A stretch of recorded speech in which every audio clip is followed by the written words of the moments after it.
Hello friends, ఈరోజు మనం mandatory science గురించి తెలుసుకోబోతున్నాం. ఈ మ్యాండేటరీ సైన్స్ అనేది ట్రాఫిక్లో విభాగంలో చాలా ముఖ్యమైనది. దీని ద్వారా మనము గమ్యస్థానానికి సేఫ్గా వెళ్ళగలం. సో ఫస్ట్ ఆఫ్ ఆల్ వచ్చేసి స్టాప్ అండి. సో హెక్టాగన్ ఆకారంలో ఉంది కదా అండి.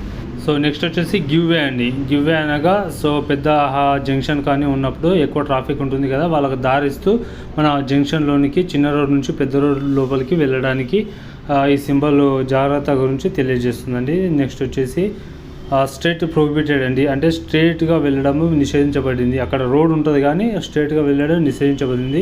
ఏదైనా అక్కడ వర్క్ జరుగుతుండొచ్చు, అందుకని అలా బోర్డు పెడతారు. సో నెక్స్ట్ వచ్చేసి వన్ వే అండి. టూ వే దారి ఉంటుంది. సో వెళ్ళడం మాత్రము నిషేధించబడింది, రావడం వచ్చే వెహికల్స్ మాత్రం వస్తుంటాయి. అలా బోర్డు ఉన్న దగ్గర మనం లోపలికి వెళ్ళకూడదు. సో నెక్స్ట్ వచ్చేసి ఇది కూడా వన్ వే అండి. సో వెళ్తుంటాయి వెహికల్స్, కానీ రావడం మాత్రం నిషేధించబడింది. సో ఆ సింబల్ యారో కనబడుతుంది కదండి. సో ఒకటి ఫ్రీగా ఉంది, ఒకటేమో ఇట్లా అడ్డం కొట్టేసి ఉంది, కాబట్టి ఆ గుర్తు మీరు చెక్ చేసుకోవాలి. నెక్స్ట్ వచ్చేసి ప్రొహిబిటెడ్ బోత్ లైన్స్ అండి. సో రెండు దారులు కూడా నిషేధించబడ్డాయి, అందులోకి వెళ్ళకూడదు అని అర్థం అవ్వడం. సో నెక్స్ట్ వచ్చేసి ఆల్ మోటార్ వెహికల్స్ ప్రొహిబిటెడ్ అండి. సో కార్స్ కానీ బైక్స్ కానీ వెళ్ళకూడదు.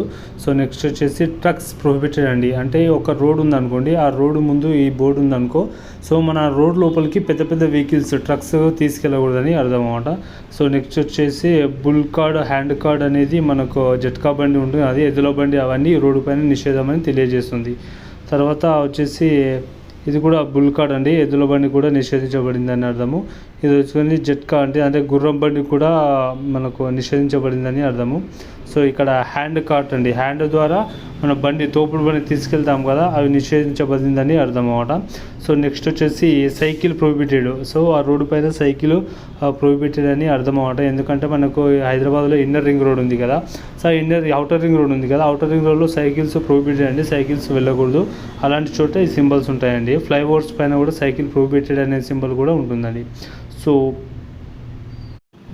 నెక్స్ట్ వచ్చేసి పెడెస్ట్రియన్స్ ప్రొహిబిటెడ్. నెక్స్ట్ తర్వాత వచ్చేసి మనకు right hand prohibited, so left hand prohibited. ఇలా సింబల్స్ చాలా రకాలు ఉంటాయండి. మీరు దీని గురించి ఖచ్చితంగా తెలుసుకోండి. సో ఎందుకంటే ఇవి మ్యాండేటరీ అనమాట. రోడ్డు వ్యవస్థలో మనం ఒక గమ్యస్థానానికి వెళ్ళేటప్పుడు ఇవి పాటిస్తే మనం సురక్షితంగా గమ్యస్థానానికి చేరుకోగలం. కాబట్టి ఈ సింబల్ ఖచ్చితంగా తెలుసుకొని ఖచ్చితంగా పాటించండి. సో